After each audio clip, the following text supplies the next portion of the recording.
주님의 평화가 겨우 여러분들의 가정에 오늘도 함께 하시기를 축복합니다.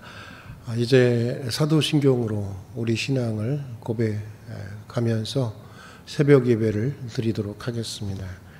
다 같이 사도신경으로 신앙을 고백하겠습니다. 나는 전능하신 아버지 하나님 천지의 창조주를 믿습니다. 나는 그의 유일하신 아들 우리 주 예수 그리스도를 믿습니다. 그는 성령으로 잉태되어 동정녀 마리아에게서 나시고 본디오 빌라도에게 고난을 받아 십자가에 못 박혀 죽으시고 장사된 지 사흘 만에 죽은 자 가운데서 다시 살아나셨으며 하늘에 오르시어 전능하신 아버지 하나님 우편에 앉아 계시다가 거기로부터 살아있는 자와 죽은 자를 심판하러 오십니다. 나는 성령을 믿으며 거룩한 공교회와 성도의 교제와 죄를 용서받는 것과 몸의 부활과 영생을 믿습니다. 아멘. 우리 찬송가 321장 같이 부르시겠습니다. 321장입니다.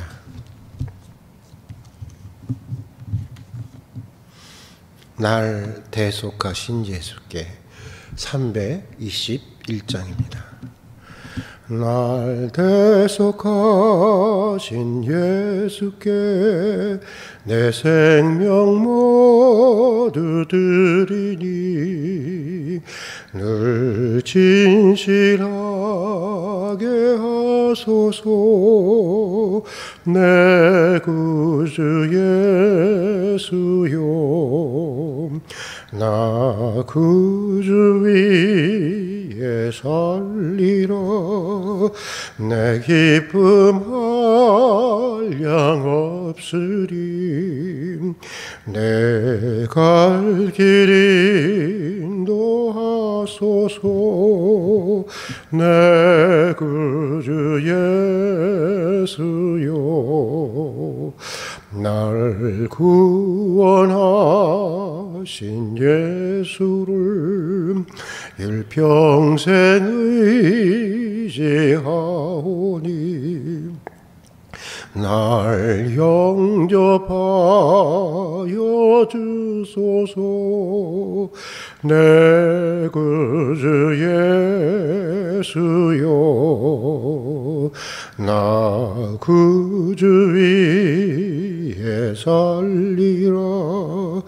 내 기쁨 한량 없으리. 내 갈 길 인도하소서.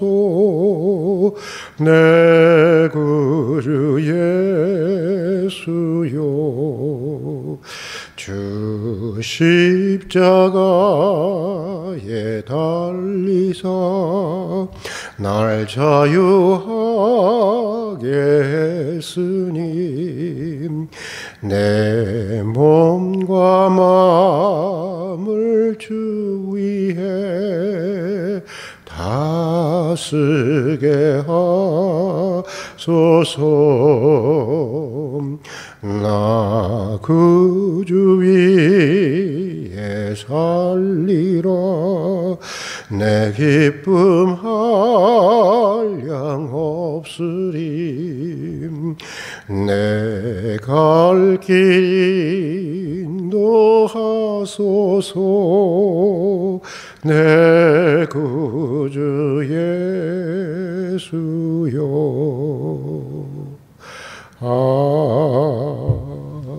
아멘.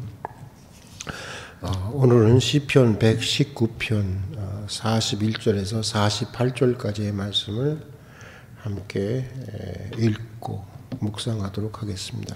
시편 119편 41절부터 48절까지의 말씀, 구약성경 892페이지입니다. 892페이지. 이제 함께 봉독하시겠습니다. 봉독하시는 가운데 성령께서 각자에게 주시는 주의 음성을 들을 수 있기를 바랍니다. 같이 읽겠습니다. 여호와여 주의 말씀대로 주의 인자하심과 주의 구원을 내게 임하게 하소서. 그리하시면 내가 나를 비방하는 자들에게 대답할 말이 있사오리니 내가 주의 말씀을 의지함이니이다. 진리의 말씀이 내 입에서 조금도 떠나지 말게 하소서. 내가 주의 규례를 바랐음이니이다. 내가 주의 율법을 항상 지키리이다. 영원히 지키리이다. 내가 주의 법도들을 구하여 싸우니 자유롭게 걸어갈 것이오며 또 왕들 앞에서 주의 교훈들을 말할 때 수치를 당하지 아니하게 싸우며 내가 사랑하는 주의 계명들을 스스로 즐거워하며 또 내가 사랑하는 주의 계명들을 향하여 내 손을 들고 주의 율례들을 작은 소리로 읊조리리이다. 아멘. 오늘 우리가 읽은 시편 말씀은 시브리어 알파벳 와우로 시작되는 6번째 문단입니다. 그리고 오늘 말씀 역시 하나님의 율법과 하나님의 계명을 찬양하면서 또 하나님의 말씀에 대한 신앙 고백과 간증을 담고 있는 그런 말씀입니다. 먼저 오늘 시편 41절에 보면 우리 같이 한번 41절의 말씀 한번 읽어보겠습니다. 여호와여 주의 말씀대로 주의 인자하심과 주의 구원을 내게 임하게 하소서. 우리 한번 다시 한번 읽어볼까요? 여호와여 주의 말씀대로 주의 인자하심과 주의 구원을 내게 임하게 하소서. 이 41절 여기에 보면 주의 인자하심과 주의 구원을 내게 임하게 해달라고 간절히 기도하는 것을 보게 되는데 여기서 우리가 주목해야 하는 것은 주님의 인자하심과 주님의 구원하심 입니다. 지금 시편 기자가 구하는 것은 주님의 인자, 그러니까 주님의 사랑을 구하고 있는 것입니다. 주님이 나를 사랑하고 있다고 하는 것을 확실히 알고 싶다는 것입니다.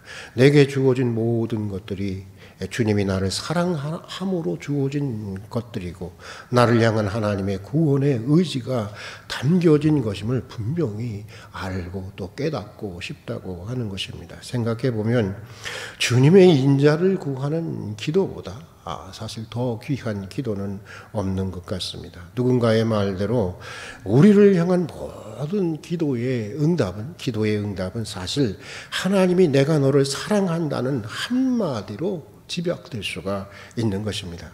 응답의 형태는 이렇게 저렇게 다를 수가 있지만 응답의 내용은 단 한 가지인 것입니다. 하나님이 너를 사랑하신다고 하는 것입니다. 그리고 우리가 어떤 상황, 어떤 형편에 있든지 하나님이 나를 사랑하신다고 하는 음성을 듣게 된다면, 음성만 들려온다면 그렇게 큰 문제가 되지 않는 것입니다.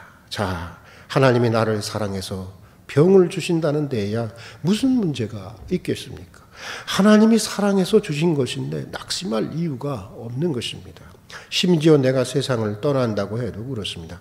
떠나는 그 순간 내가 너를 사랑한다. 내가 너를 사랑하기에 지금 너를 이렇게 데려간다 하시면 이게 얼마나 귀하고 행복한 것입니까? 여기에 무슨 불안이 있겠고 여기에 무슨 두려움이 있을 수 있고 슬픔이 있을 수 있겠습니까? 그러므로 우리는 하나님이 우리에게 하시는 모든 응답은 한마디로 내가 너를 사랑한다라고 하는 것에 있다는 것을 우리가 알아야 하는 것입니다. 성서학자들 중에는 에녹에 대해서 이렇게 말하는 사람들이 있습니다. 평균 나이 그때가 900살 정도가 평균 인간의 수명이었는데 에녹이 주님과 동행하다가 이런 시대에 365살이라는 매우 젊은 나이에 하늘로 데려가심을 받았는데 바로 그 다음에 일어난 사건이 뭔지 아세요? 바로 그 다음에 일어난 사건이 홍수 사건이 일어납니다. 대홍수 심판이 일어나게 됩니다. 그래서 에녹은 이 홍수라고 하는 엄청난 인류 역사에 그래 본 적이 없는 전무후무한 그런 엄청난 그 대환란을 경험하지 않고 하나님께 가게 되는데 바로 여기에 에녹의 축복이 있고 에녹에게 향하신 하나님의 사랑과 배려와 은총이 있었노라고 성서학자들은 그런 얘기를 합니다. 하나님은 에녹을 지극히 사랑했고 에녹 또한 하나님을 지극히 사랑했기에 홍수라고 하는 이 엄청난 대환란을 피하게 해주시려고 비교적 이른 나이에 에녹을 데려가셨다고 하는 것인데, 그러니까 이른 나이에 하나님이 에녹을 데려갔다고 하는 것은 세상 말로 에녹이 요절을 했다고 하는 것을 얘기하는 것인데, 이것 역시 하나님의 깊은 은혜요, 배려요, 축복이었다고 하는 것입니다. 어떤 목사님에게 들은 간증입니다. 이분이 어려서 이북에서 살 때였다고 하는 것입니다. 신사참배를 반대하면서까지 이 목숨을 걸고 예수를 잘 믿었던 할아버지가 매우 건강하셨는데 어느 날 낚시를 갔다 오시더니 그냥 시름시름 앓고는 돌아가셨다고 하는 것입니다.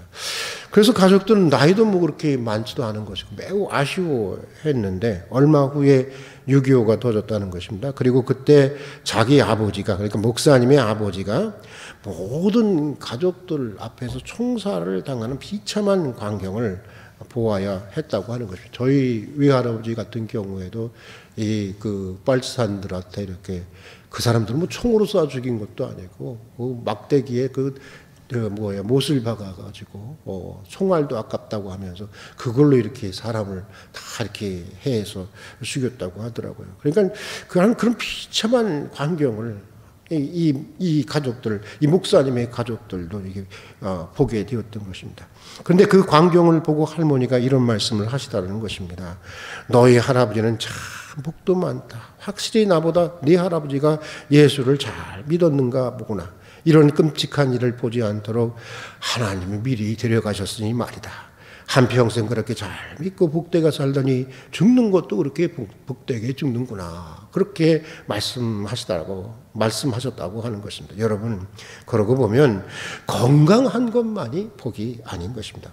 오래오래 사는 것만이 복이 아닙니다. 주님이 사랑해 주시고 허락해 주시는 모든 것은 다, 그래서 우리에게 허락한 모든 것들은 다 축복이요, 은총이요, 하나님의 배려인 것입니다. 그러므로 우리는 기도해야 하는 것입니다. 하나님의 사랑을 보여달라고, 하나님의 사랑을 알게 해달라고, 하나님의 사랑을 깨닫게 해달라고. 이것이 우리의 기도가 되어야 하는 것이고 우리의 가장 간절한 소원이 되어야 하는 것입니다. 하나님이 사랑을 내게 보이시고 또 그 사랑에 담긴 주님의 구원의 의지를 알고 나면 우리는 어떤 형편에서든지 하나님이 정말 나를 사랑하시는 것을 내게 보이시고 또 그 사랑에 담긴 주님의 구원의 의지를, 나를 향한 온전한 구원의 의지를 알게 된다면 우리는 어떤 형편에서든지 당당해질 수가 있는 것입니다. 감사할 수가 있는 것입니다. 오늘 본문 42절에 보면 오늘 시편 기자는 이렇게 고백하고 있습니다. 한번 42절의 말씀을 같이 한번 읽어보겠습니다. 오늘 시편 42절 말씀 같이 읽겠습니다. 그리하시면 내가 나를 비방하는 자들에게 대답할 말이 있사오리니 내가 주의 말씀을 의지함이니이다. 우리 다시 한번 읽어볼까요? 그리하시면 내가 나를 비방하는 자들에게 대답할 말이 있사오리니 내가 주의 말씀을 의지함이니이다. 예, 여러분, 그리하시면 내가 나를 비방하는 자들에게 무엇이 있다고 얘기합니까? 대답할 말이 있다고 하는 것인데 주님의 사랑을 알고 나면 할 말이 있게 된다고 하는 것입니다. 때로 내가 병들었을 때, 때로 내가 실패하고, 또 때로 내가 가난해졌을 때 사람들은 그렇게 묻습니다. 믿지 않는 사람은 왜 예수 믿는 사람이 그렇게 그 모양으로 사느냐고 그렇게 할 때 아니요, 그렇지가 않습니다. 주님은 나를 사랑하십니다. 나를 사랑하기에 이것 또한 주님이 주신 것이요, 나를 구원으로 이끌어 가시기 위해서 내게 허락해 주신 것입니다. 이렇게 우리는 담대하게 말할 수 있다고 하는 것입니다. 사랑하는 교우 여러분, 우리의 기도의 목적은 나를 향한, 우리를 향한 하나님의 인자하심, 하나님의 사랑을 발견하는 데 있어야 하는 것입니다. 기도를 통해서 참으로 우리가 얻어야 하는 것은, 여러분 기도를 통해서 무엇을 얻기를 원하십니까? 기도를 통해서 참으로 우리가 얻어야 하는 것은 하나님이 나를 얼마나 사랑하시는지를, 우리를 얼마나 사랑하시는지를 아는 데 있는 것입니다. 그것을 깨닫는 데 있는 것입니다. 기도를 통해서 우리는 하나님의 사랑 가운데로 더 멀리, 더 넓고 더 깊이 기도를 통해서 우리는 나아가야 하는 것입니다. 그래서 사도 바울은 에베소서 성도에게 보내는 서신에서 이런 기도를 하고 있는 것을 보게 됩니다. 제가 한번 읽어보겠습니다. 이러므로 내가 하늘과 땅에 있는 각 족속에게 이름을 주신 아버지 앞에 무릎을 꿇고 비노니 그의 영광의 풍성함을 따라 그의 성령으로 말미암아 너희 속사람을 능력으로 강건하게 하시오며 믿음으로 말미암아 그리스도께서 너희 마음에 계시게 하옵시고 너희가 사랑 가운데 뿌리가 박히고 터가 굳어져서 능히 모든 성도와 함께 지식을 넘치는 사랑을 알고 그 너비와 길이와 높이와 깊이가 어떠함을 깨달아 하나님의 모든 충만하신 것으로 너희에게 충만하게 하시기를 구하노라. 하나님의 사랑을 알면 된다는 것입니다. 문제는 하나님의 사랑을 어디까지 아느냐, 바로 거기에 있다고 하는 것입니다. 내가 너를 사랑한다. 그리고 내가 너를 사랑하게 내게 허락한 것이고 내게 준 것이다. 이것을 알면 되는 것입니다. 여기에 모든 기도의 응답이 있는 것입니다. 오늘도 시편 기자처럼 주의 인자하심과 주의 구원이 임하게 해달라는 그런 기도로 그렇게 기도하는 하루가 되기를 바라면서 오늘 여기까지 하도록 하겠습니다. 같이 기도하겠습니다. 사랑하는 하나님 아버지, 오늘도 이른 새벽 기도의 자리로 불러주시고 주님과 더불어 이렇게 한 날을 시작할 수 있는 은혜를 주신 것을 진심으로 감사드립니다. 우리가 매일 시편을 읽어 나가고 있는데 이 시편을 통해서 참으로 기도하는 법을 알게 해 주시옵소서. 참으로 우리가 구해야 할 것이 무엇인가를 깨우쳐가는 시간들이 되게 하여 주시옵소서. 오늘도 주신 말씀대로 항상 주의 인자하심과 주의 구원하심을 구할 수 있는 저희들이 되게 해 주시옵소서. 우리를 향한 하나님의 놀라운 사랑과 그 구원의 신비와 그 구원의 의지에 새롭게 눈을 뜨는 한날이 되게 해 주시옵소서. 내게 주어진 모든 것들 안에서 나를 향한 하나님의 사랑과 구원의 의지를 매일 새롭게 읽어내는 저희들이 되게 해 주시옵소서. 예수님 이름으로 기도드립니다. 아멘. 주님 가르치신 기도로 예배를 마치도록 하겠습니다. 하늘에 계신 우리 아버지, 아버지의 이름을 거룩하게 하시며 아버지의 나라가 오게 하시며 아버지의 뜻이 하늘에서와 같이 땅에서도 이루어지게 하소서. 오늘 우리에게 일용할 양식을 주시고 우리가 우리에게 잘못한 사람을 용서하여 준 것 같이 우리 죄를 용서하여 주시고 우리를 시험에 빠지지 않게 하시고 악에서 구하소서. 나라와 권능과 영광이 영원히 아버지의 것입니다. 아멘.